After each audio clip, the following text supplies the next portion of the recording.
Life in Stages. I'm Joel Greenberg, and this is more of Series 2. Series 1 ran this past fall, and here we are again. And today, talking with Ted Dykstra. And hello, Ted. Good morning. Yeah.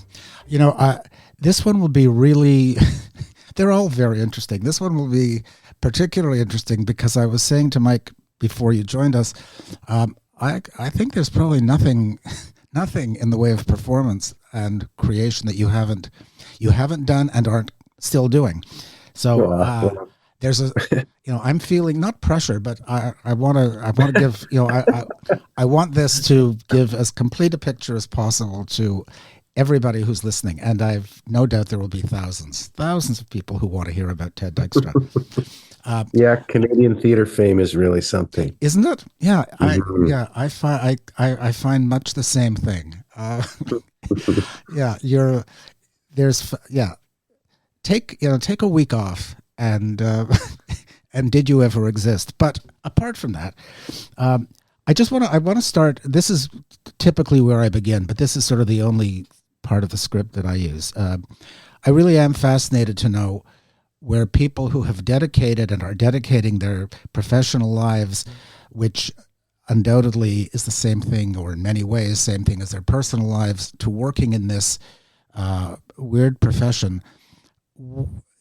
Was this something? Was this part of your youth and family and growing up? Is that how you came to this?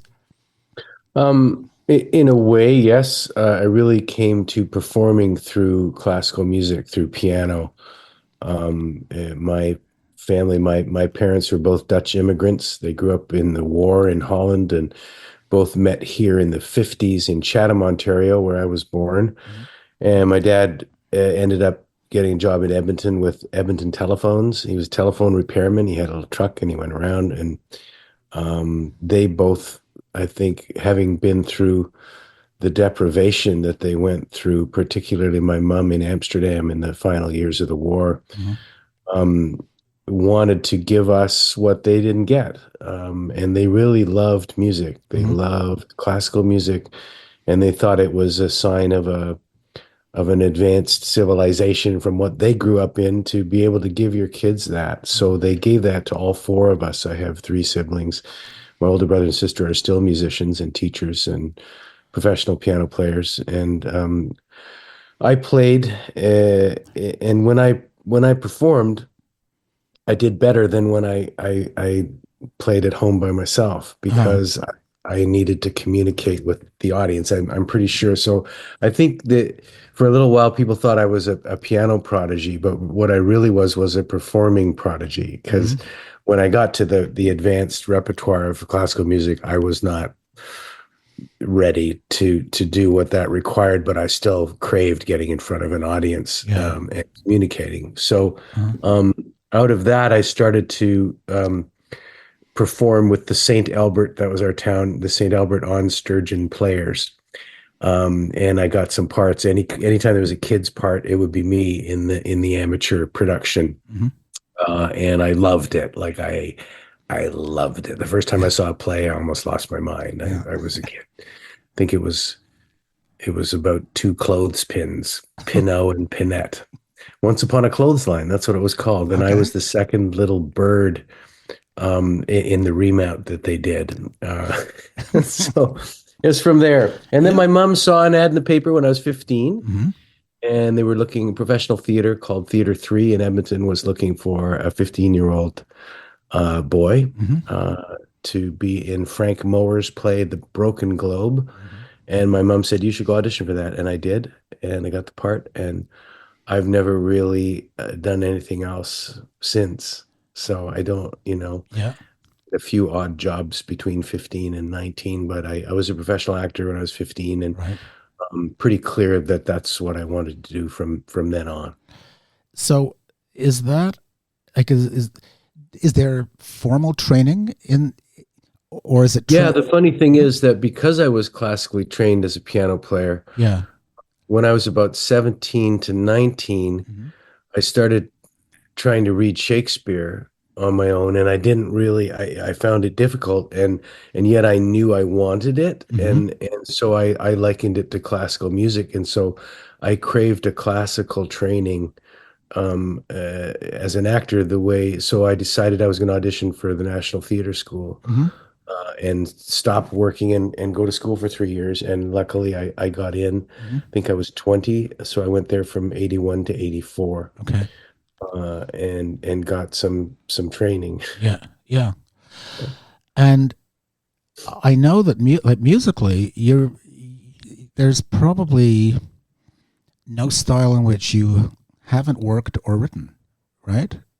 Yeah, I mean, I'm probably not a jazz head. Like I can't, I'm not the guy who can sit down and play the song and oh, okay. I Hmm. can't do that. Like Hmm. I'm in envy of people who can do that. Yeah. But I write music. I certainly perform pop music Hmm. and classical and two pianos, four hands. A Yeah. show that I wrote with Richard Greenblatt is pretty much about all the things I just told you about, Yeah. which is hitting that wall at 17 and going, it's not going to be piano, Right. you know? Yeah. Yeah.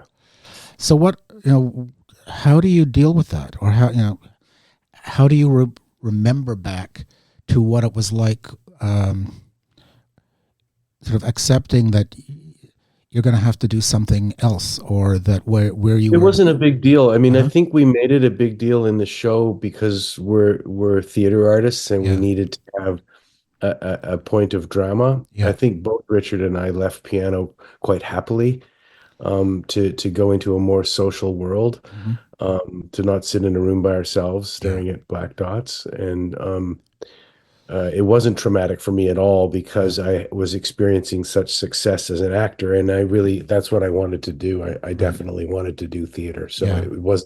it wasn't a big deal for me to leave serious study of classical music, but I never left the piano. Hmm. I play all the Yeah. time.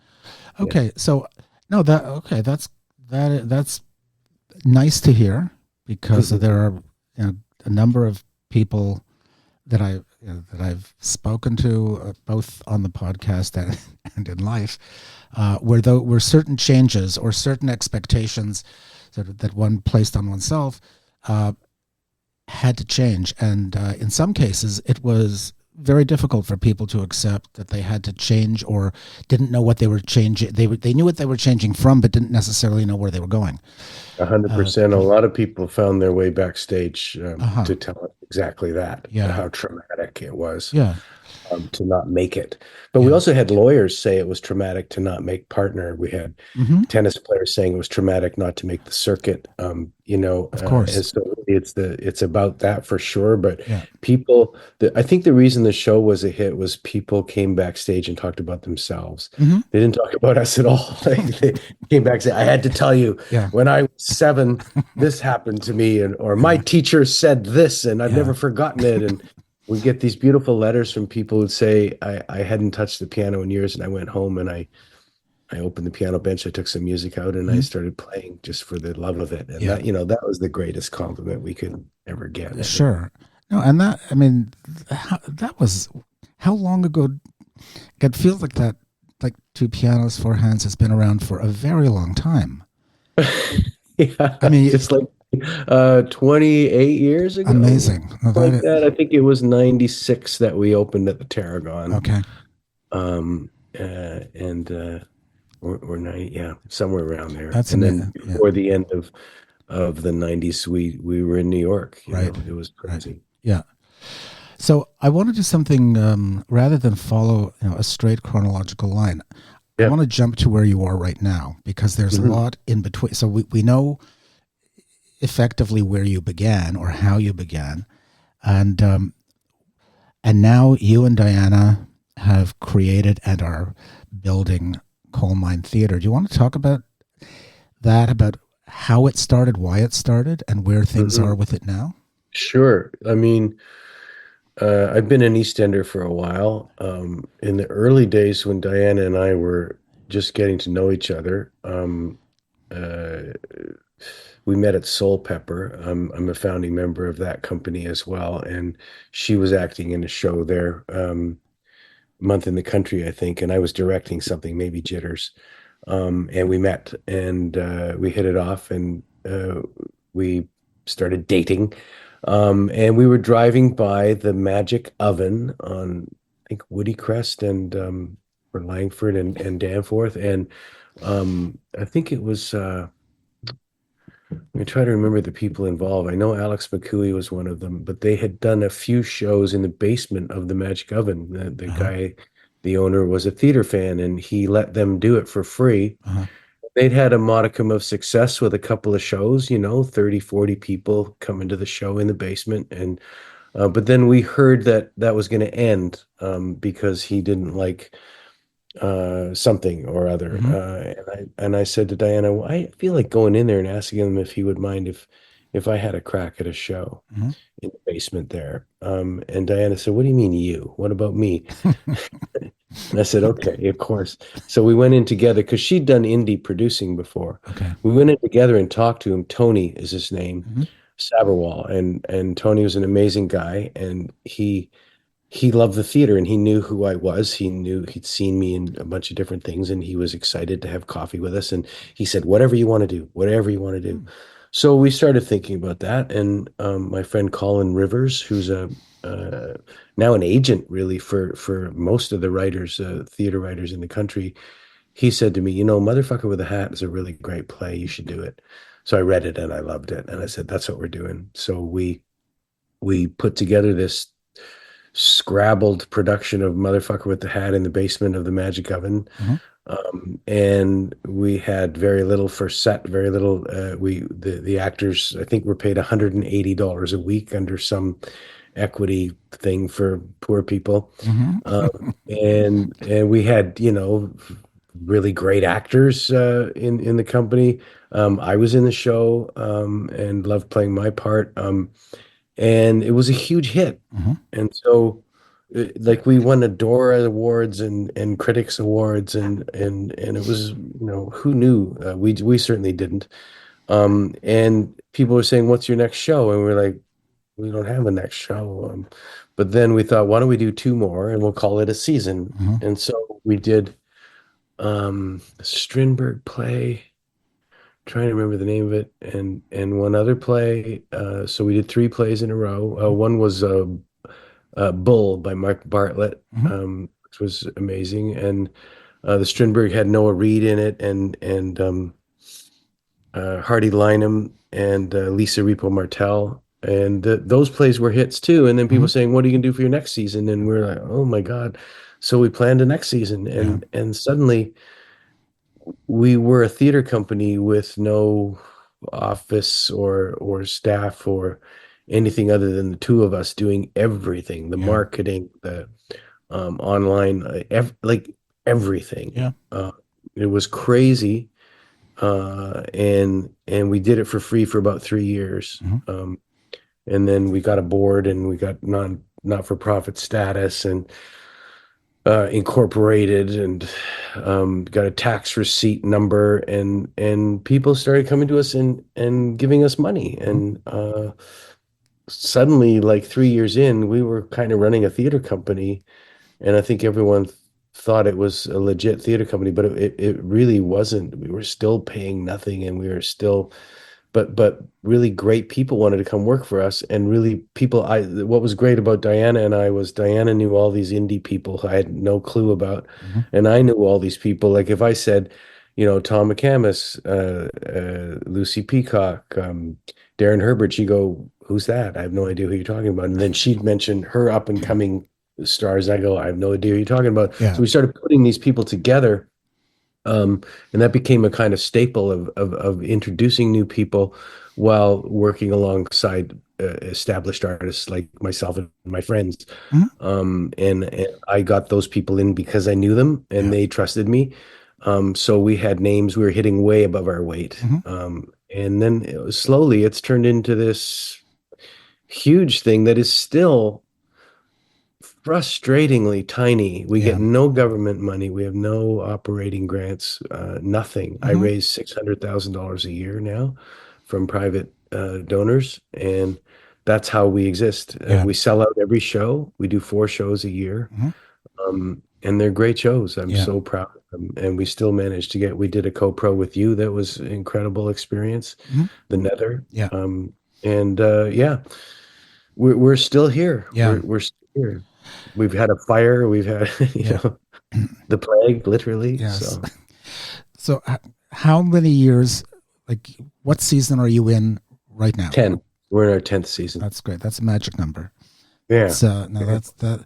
You know, it's such a familiar story. I mean, the sort of the frame of it, that having to create work is, it's a given that that's what happens if people want to work.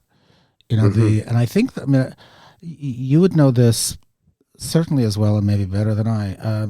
You know, I always feel that actors are probably in the most vulnerable position.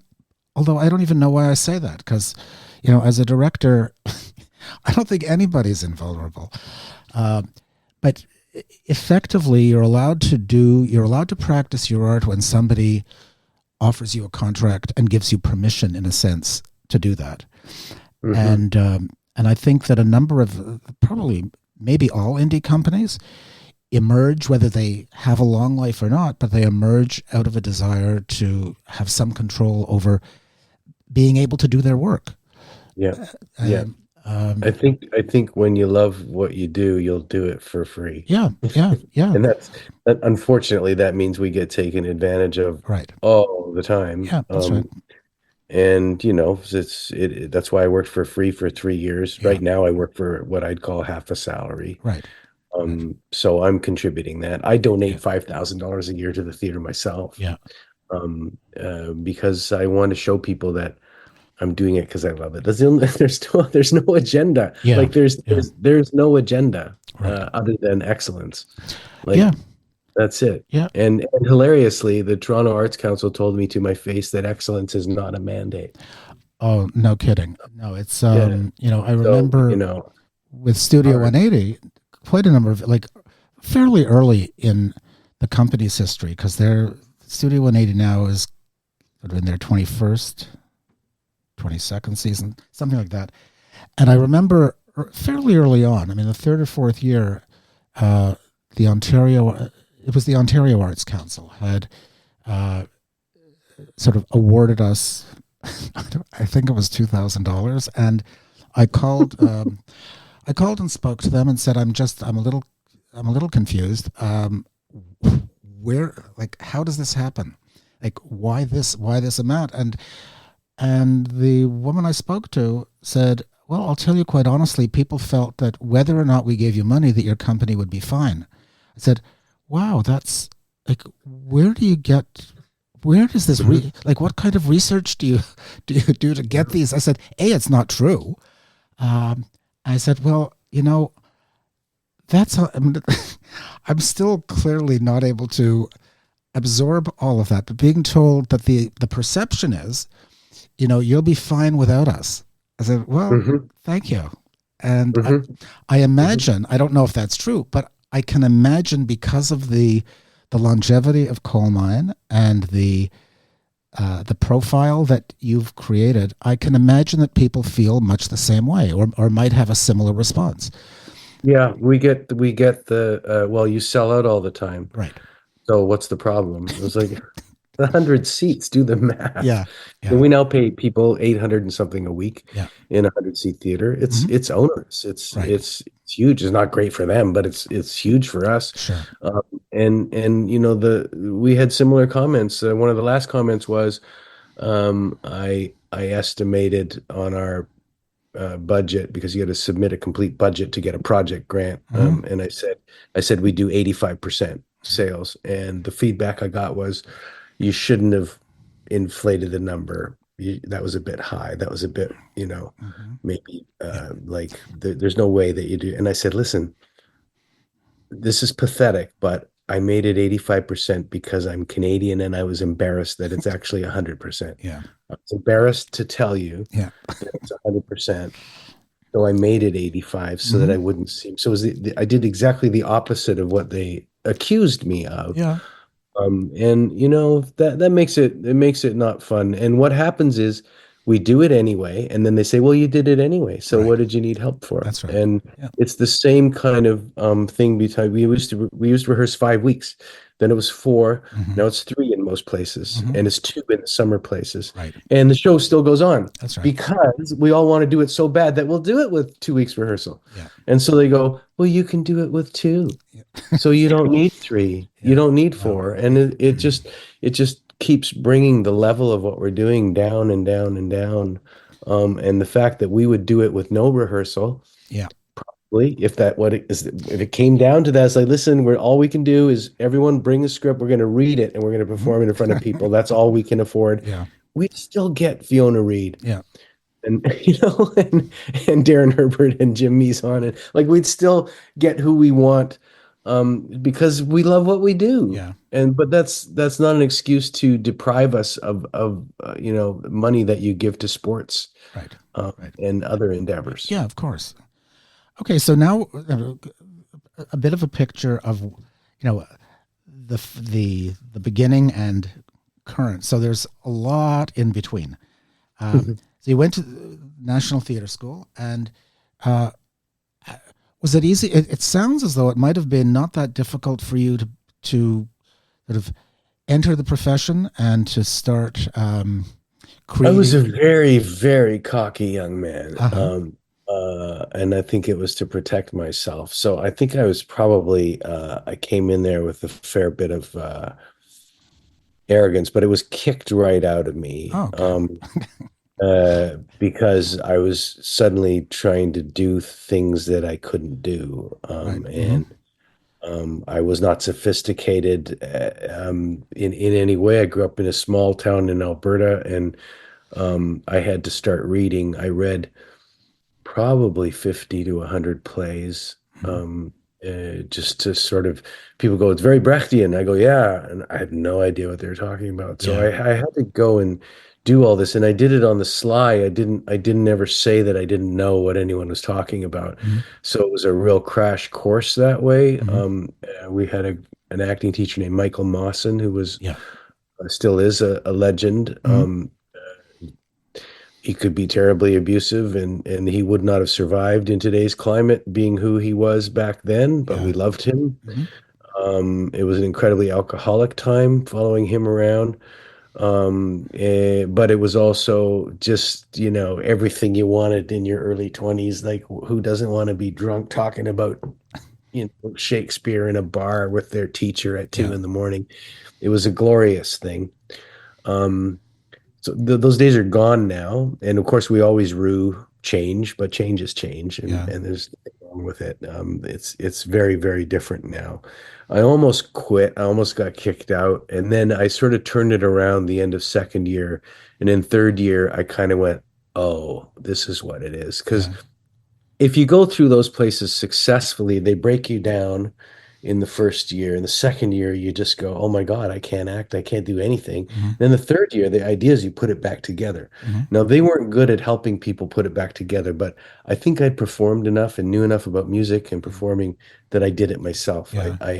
Okay, Yeah. I've got to put this back together before I go out there again. Hmm. And so I had a number of successful, I guess, performances in the season of plays in third year. And we came to Toronto with a play called Restoration by Peter Barnes, Hmm. and it was a big hit. It did it for all the agents.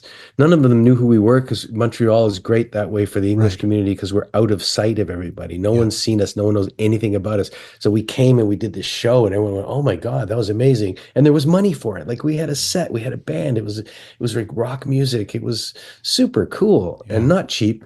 And there was money for those things in those days, and then we did the audition thing, the Theatre Ontario thing, where everyone auditions from every school, Yeah. and it takes like 3 days, and artistic directors would come, and you'd get to do your 6 minutes or your 5 minutes of two contrasting pieces, and I did that. And Celia Chassels from Gary Goddard came to that and to the show, and she took me out for lunch and said, I'm interested in you. You should go talk to other agents. And I said, I don't want to talk to anybody. Yeah. I'll go with you. Yeah.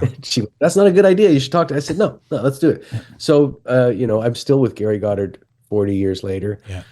she's retired. Hmm. I'm now the oldest person there. That I'm the only person there that was there in the beginning. I think Okay. like no one predates me, Hmm. and I'm proud of that. And then I started working, like just working.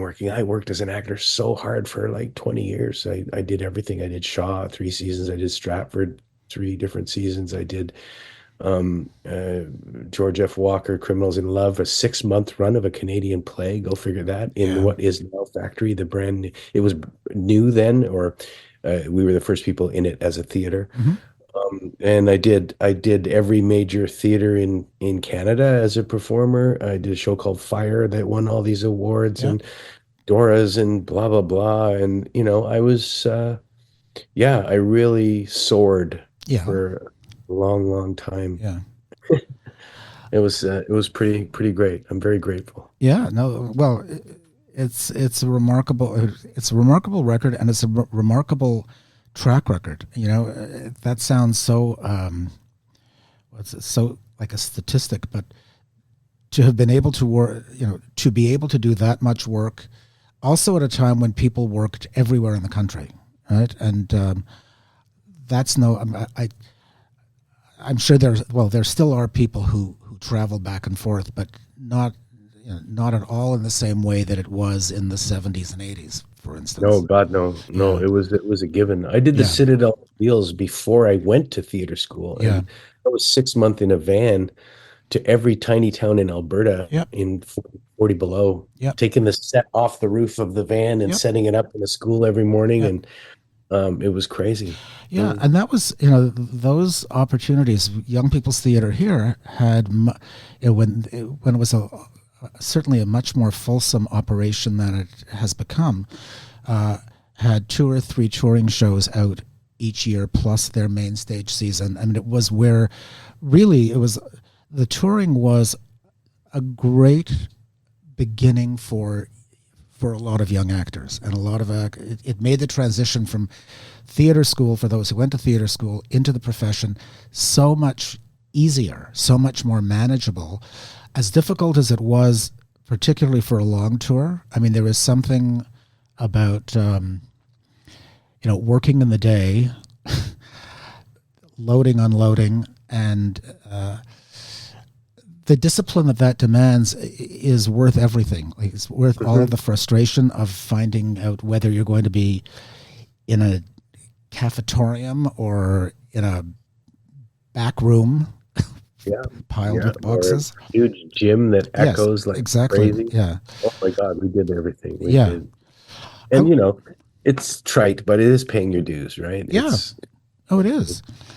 I you you're know I not. can I can tell you that I do remember one experience I had was actually with Young People's Theater, and it was a new play for young audiences, and so it was being worked on as we rehearsed it, and one of the actors in it was recently a graduate of one of the theater schools, and I remember after 3 or 4 days, she had a suggestion to make, and her suggestion was maybe we should get a writer to help this. And I said, as soberly as I could, well, him, this man who's been sitting here from day one, who's with us all the time, he is the writer. I mean, you know that. She said, yeah, but I know, but we need something else.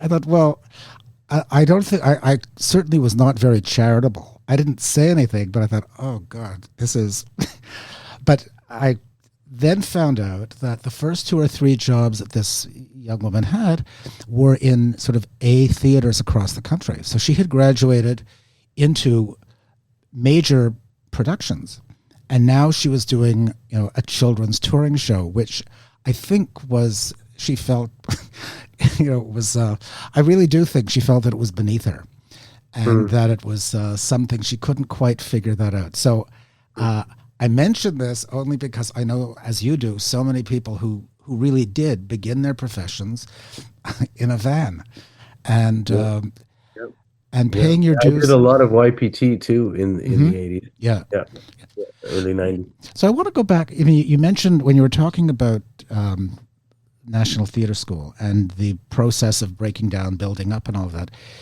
You know, I'm sure you're keenly aware that in the last, I don't even know how many years it would be fair to say, at least 5 years.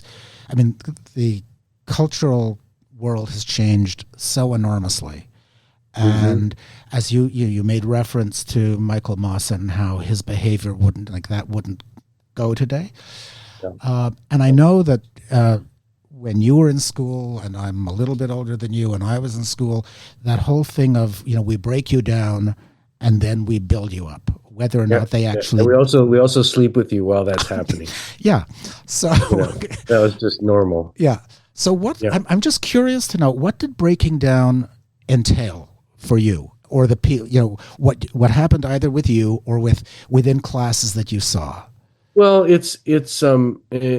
this is the part, that wasn't healthy. It's basically telling you that you know, it's how it's done. It can Yeah. be done in a graceful way, and it can be done in a way that's really scary and vulnerable and jarring. Yeah. And that was more the way then, which is like, that's shit. You're shit. You don't know what you're doing. If you think you're good, well, you're not. Hmm. Um, you have this habit, you have this habit, you have this habit, and so then you just sort of go up your own asshole, and for a while you don't.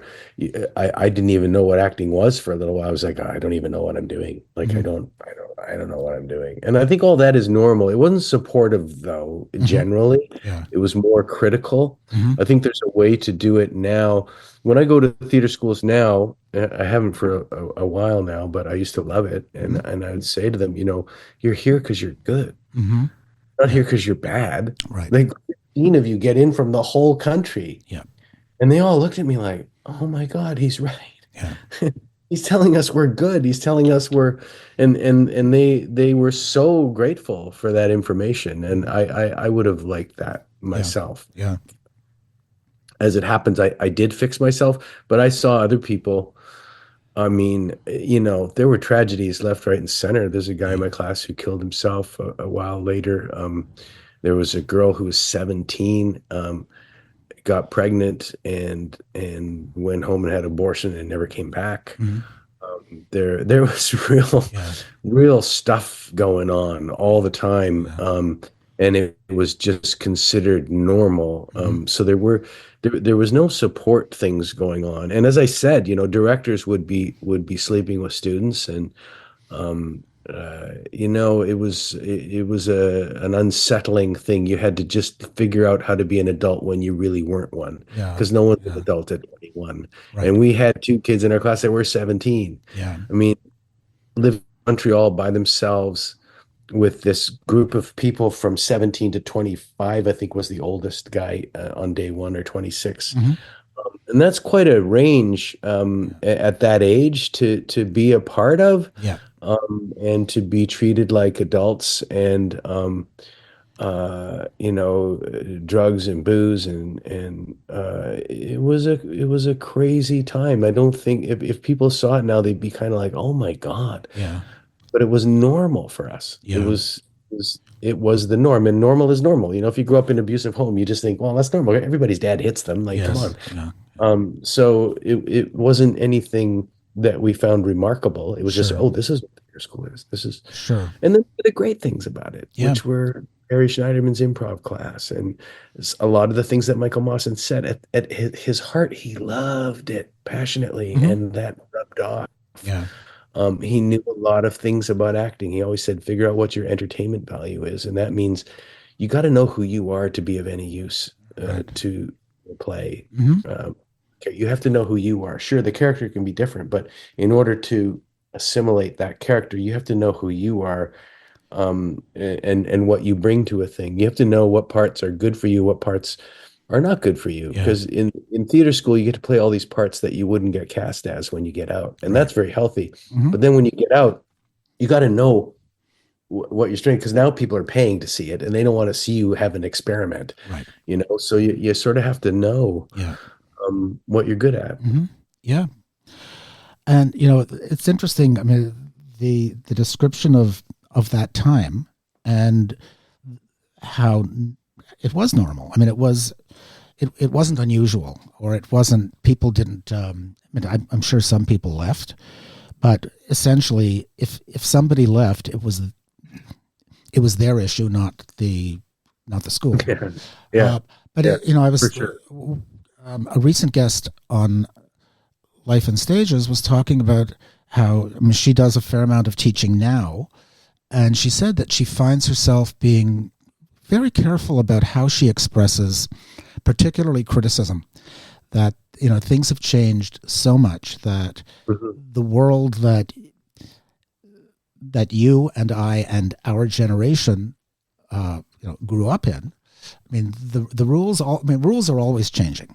Society is always changing, but the change has been seismic, and I Yeah, found, and not necessarily for the good, yeah, in terms of how big a change it's been. yeah, But I mean, it's just the needle slamming the other way. It yeah, has to come back to the middle. But I mean, a great example of that for me was the students at NTS. I don't remember how many years ago, not that long ago, but mm-hmm. 10 years.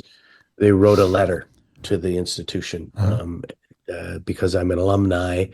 They wanted me to sign it. So they sent it to me. It was thick. Mm-hmm. It was many, many pages long. And I read it and, I just went, oh my God, the inmates are running the asylum. Yeah, yeah, And the thing that was most remarkable and why I didn't sign it mm-hmm. was not one paragraph in that entire document had, because it was about what we want from the school. This Right, is what we want from the school. mm-hmm. And not one paragraph was about acting.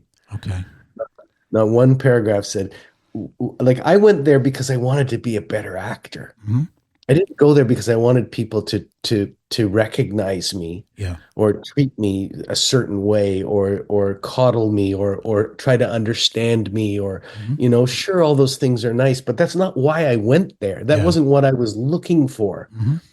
And so I said to them, if you're not looking to become better actors, why are you at a theater school? Yeah, Like, how could that not be in this document? mm-hmm. How could that not be there? Yeah, What are you doing? yeah, This is not about what the school should be about. And mm-hmm. so things get derailed Yeah, that way. But I think people are figuring that out too. mm-hmm. I have great faith in change because change is the only constant and Yeah, everything changes because it needs to. mm-hmm. So, it doesn't mean that it's not painful. And anybody's best quality is also their worst quality, and that applies to institutions, that applies to methods, that applies to everything, Yeah, right? yeah, So the best quality about NTS in my day was just like it was a bacchanal, and you had to figure it out. The worst quality was it was a bacchanal, and you had yeah, to figure it out, and you might not be able to do that without guidance. yeah, Now it's the teachers are so scared of the students that they can't even say, listen, you're lazy, mm-hmm. or Yeah, you're this or you're that, and you really need to deal with this. You have a problem here, because then this discussion doesn't become what you're trying to say to the kid, but it becomes the way you're saying it. And so people are scared. People talk about a safe room. mm-hmm. A lot of my generation now are don't feel any room is safe because we can't say what we want to say. Yeah, And we're always encouraged to do that. And problematic actors and fights and everything was a normal thing.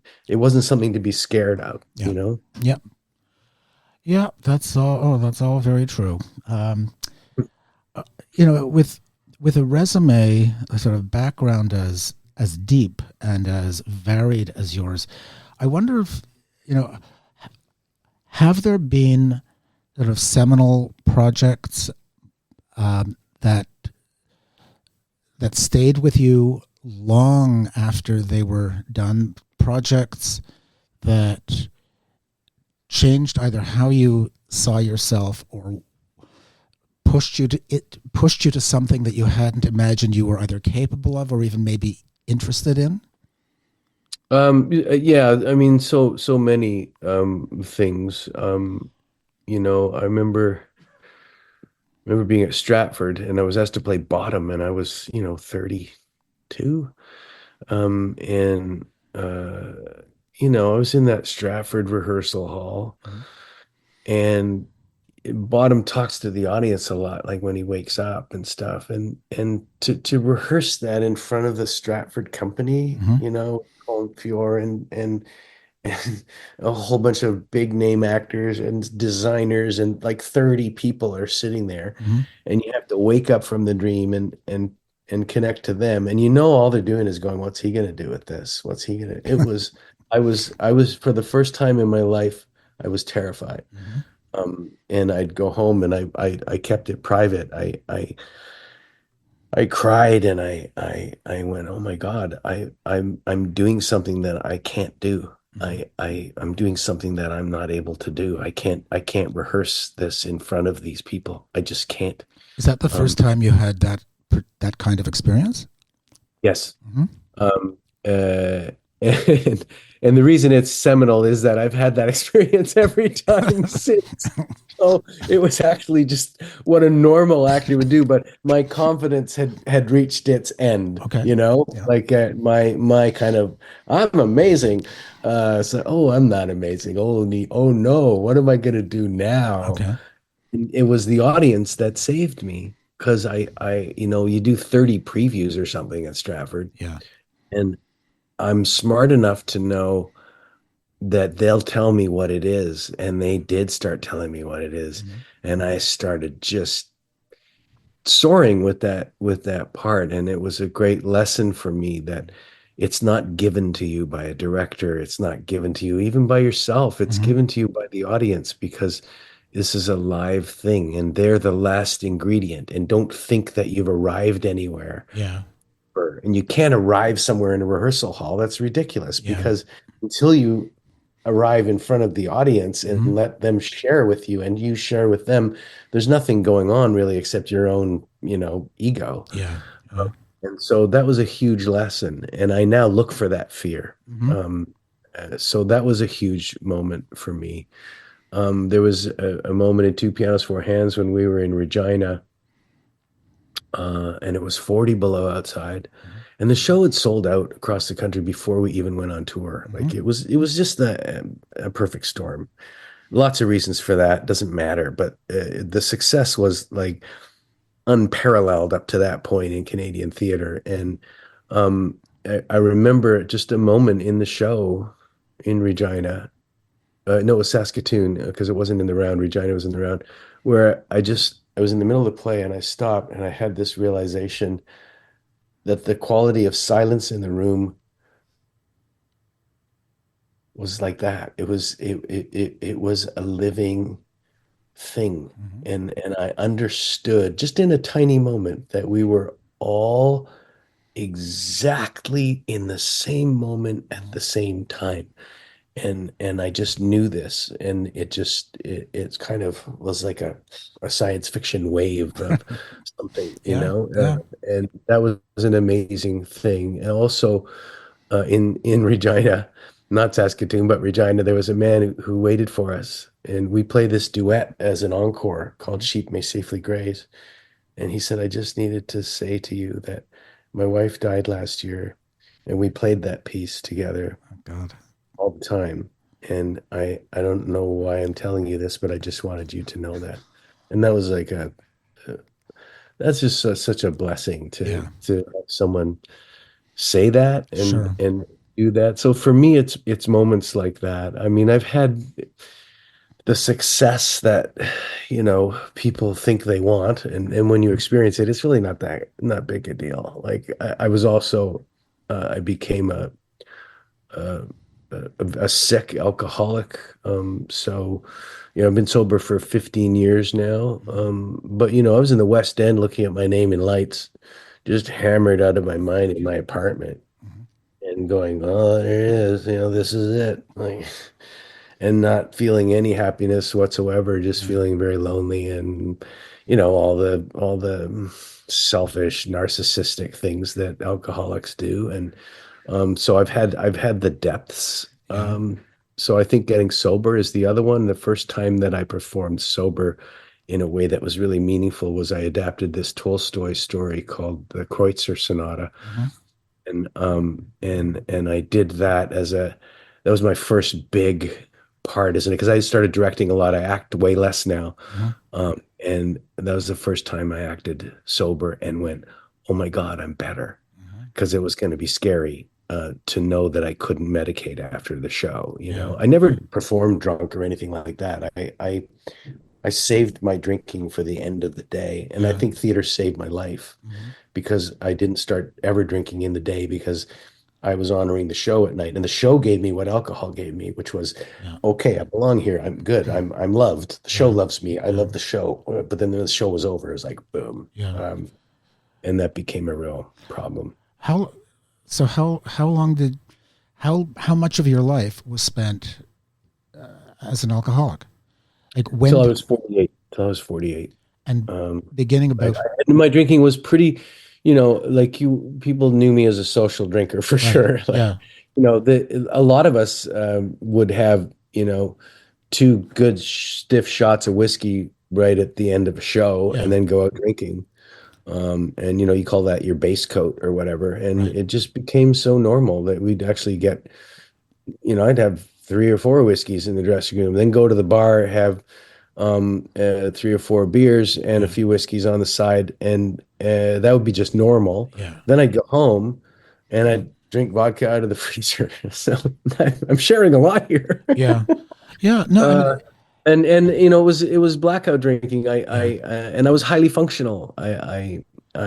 People didn't really know. Most people didn't know the depths to Yeah. which Yeah. I was abusing myself. And when it all came crashing down, uh, my marriage ended. I had 2 kids who were 8 and 6. I'm still paying the price of that in terms of just, breaking that up and Yeah. trying not to live in the past. And so all of this has informed the last 15 years Yeah. of my life and made it a lot richer. And I would say Yeah. that that's been certainly as much a blessing as it has been a difficulty. Yeah. Yeah. No, I mean it's to say it's good of you to share that is a huge understatement, but Hmm. it's not it's so not unusual. And I don't and I know that it's not it's not something linked just to this world or this profession at all, Hmm. but Hmm. about insecurities, and it's so complex, but it's such a familiar story, and it even saying story sounds like it's I'm sort of trivializing it, but I certainly don't intend to. Yeah, I mean, it's very interesting because a lot of people connect the drinking to the romanticism of Yes, writing or acting or a life on the road. yes, And yeah, really all drinking is a way to medicate the fact that you don't feel loved. yeah, And mhm, so and all performing is really yeah, is the best performers are the ones who want to be loved the yeah, most yeah, because their whole reason to be alive is in those few hours when they're in front of an audience, and that's a right, desperate need. And the hmm, interesting thing is that the alcohol actually has nothing to do with it. yeah, I still am desperate to be loved. Like hmm, that has yeah, not changed. yeah, So the thing that makes me a great performer is that I want to show myself, hmm, and I still want to be liked afterwards. yeah, Even now, like talking to you, I yeah, still want people to like me after this, even though they hear difficult things. sure, So it doesn't really make you better at all. Like yeah, it's a complete myth. yeah. I mean, and it's it's true. I mean, what you're saying is absolutely true, but it's not. It's very easy to say that now, right? Yeah, Um, yeah, yeah. and the other thing, I mean, related to that, where it's maybe specific to theater or to the performing arts, like a world that is so tenuous and so uncertain and so often so ungiving. So if somebody, to you, and I share what you're saying about, the need to perform or to be loved or to find a way of, I mean, if that's where your world is and that's part of the attachment, and then you're not getting work or you're not getting the work you feel you deserve or you want or you need, Mhm. how that can, like, how destructive that can be if you don't have, what's the word? If you, if you don't have a life outside of of all of that, and it's easy. I don't even know what that means, but Yeah. I'm curious. I mean, it's probably the next the next logical point for me is that with the life that you're living now and the complete, I assume, you know consumed with coal mine and all of the activity that it demands in order to keep it buoyant. How do you how are you able how are you and Diana able to sort of carve out personal lives? uh, you know I I've that's never been a strength of mine. I mean, my life is sort of like it's one big thing, and I'm not a compartmentalizing. I don't have that skill. Hmm. So working in theater tends to be like every my personal life is certainly tied up with that, and the people who like my immediate family uh, probably pays the harshest price or did because I would just vanish. I mean, either emotionally or literally, because of the work and because of the desire to commit myself so fully to what I was doing. So Hmm. over to you. Yeah, I mean that's a kind of alcoholism in itself, Mm-hmm. right? Mm-hmm.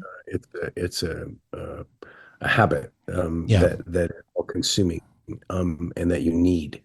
And like I keep saying, it's your best quality and your worst quality. I mean, the thing Yeah. for Diana was running it together and having to agree on every decision made because it would have to be unanimous. Mm-hmm. It became a difficult thing in terms of how much time it took of our home life. And then we Mm-hmm. had a boy named Henry, and Yeah. Henry's 6 now, and we didn't want to just be talking about the theater in front of him all the time. Henry, I heard him a minute ago. He's here sick today. Okay. Um, and so Diana wanted to step away from the coal mine. Okay. And she did. Mm-hmm. She tried several times. The first time we had a fire, so she stayed and she rebuilt this new home that we have. And then we lost our landlord, not the owner of the building, but we subleased from the guy who was leasing the whole building, Mm-hmm. who was a drug addict, and his business went down, and we suddenly didn't have a landlord, so she had to stay again to make sure that was okay. Mm-hmm. Then she finally stepped away from the company, and we were going to hire an ED, and we tried that, Mm-hmm. and that didn't work out. And that's a whole other story. But Yeah. then the second floor became available. If we were going to stay in the building, we had to either rent the whole building or leave, Okay. basically. Mm-hmm. And so she said, "What if I start a company that develops new plays?" So she started this company called The Vault. It's brand new, it's less than a month old. Mm-hmm. Um, and she's going to develop plays. I don't know whether we're going to make it work financially, whether she's going to make it work Mm-hmm. financially. They're going to have their own not for profit and charitable status, but they don't have it now. So Coal Mine is letting them be there for free. Mm-hmm. It's complicated. But we don't have to talk about shared decisions anymore because Right. she's running her thing. I'm Yeah. running my thing, Mm-hmm. and my decision is my decision. I Yeah. don't have to run it by her, and the things she wants to do are hers. And I think we both really like that, and it's Yeah. made a big. Coal mine will also have the first right of refusal to pick up anything that's developed there. Mm-hmm. So that's where we're at now. The Okay. coal mine keeps telling us what it is, essentially. Yeah. But it's always been all consuming. She's directing right now. She's directing people, places, and things. Mm-hmm. She's out of here at 9 in the morning. She's back at 7 p.m. Henry and I have a lot of time to hang out. I just directed a bunch of shows in a row Mm-hmm. at the same time, two of them, and was in a big TV miniseries. And that was a really busy time, but we really are figuring it out, and I'm so grateful to her and to Henry, that we're able to live this incredible life. Yeah. We're both doing a lot of things. That's great. No, that's one that really is wonderful. Yeah, and the coal mine is really like there's no agenda still other than excellence, you Yeah. know. Yeah. The problem with the system is that people, they should be coming to us really at this point in my life. They should be coming to me and saying, "Hey, love what you're doing. What do you need?" Uh-huh. And then I would say, "Oh, we need this." And they'd say, "Okay, let's try to make that happen." That's what happens in most countries. Yeah. Um, Mm.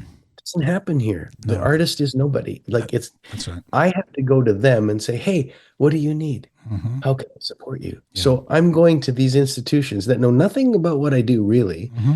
compared to what I know, Hmm. and I'm pretending that I want to give them what they want, Sure. just so that I'll get what I need. And it's just doesn't work. It's not working. It Yeah. hasn't worked for a while. So I don't know what's going to happen there. But basically, I'm running an American theater right now. Right. When I Right. say that, I mean the American theaters don't operate on government money. They operate on foundations and individuals, Right. who Hmm. want this in their society, who Yeah. want this in their community. And so this is what they want to pay lower taxes so that they can give that money to us. Hmm. And there's an argument there. Yeah. And that's sort of the only reason we're here is because of our audience and how generous they are. Well, Um, that's good. I mean, that is, it is, and it yeah, allows me to be able to choose the plays I want to choose because exactly. all the people who are giving us money, they like what I'm choosing, Yeah. Yeah.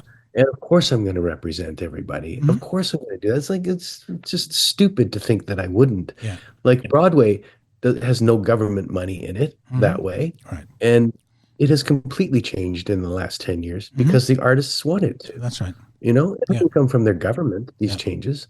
And the idea that it comes from a government is fascist and it's kind of communist. It's like if I was to tell you, name a country where the plays that are on the stages are government, like are approved by the government, and Right. you'd say China, you'd say Russia, Yeah. and then you'd say Canada, and you go, what? I go, yeah, actually, that's our system right now. The government decides what goes on the stages of our country, not Hmm. the artists, the government. Hmm.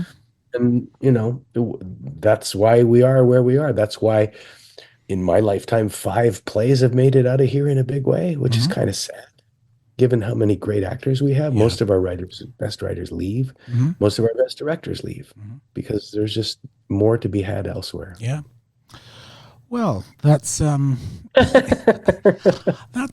think that's where we'll pick this up another time, Ted. That's But a it's, cheery note to end on. yeah, no, but it's, but it's the truth. It is, Yeah.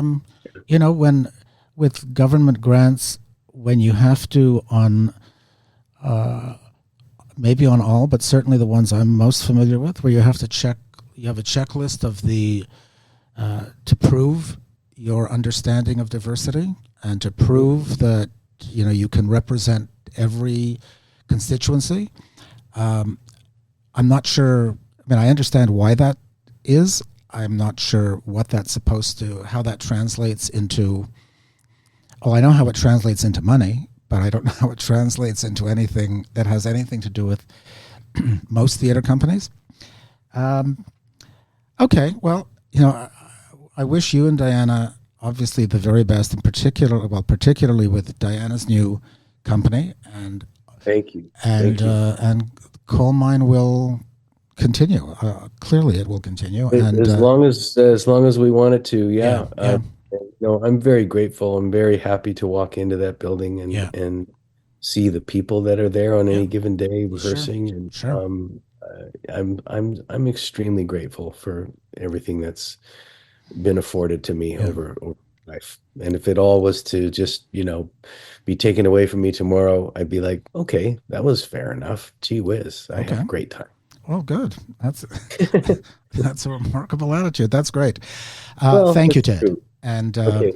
thank you to all of you who are listening and asking, as always, for you to pass on, to share, to follow Life in Stages now that we are in Series 2. Also, of course, remembering that Series 1, because this is a podcast, all episodes are available at all times to all people.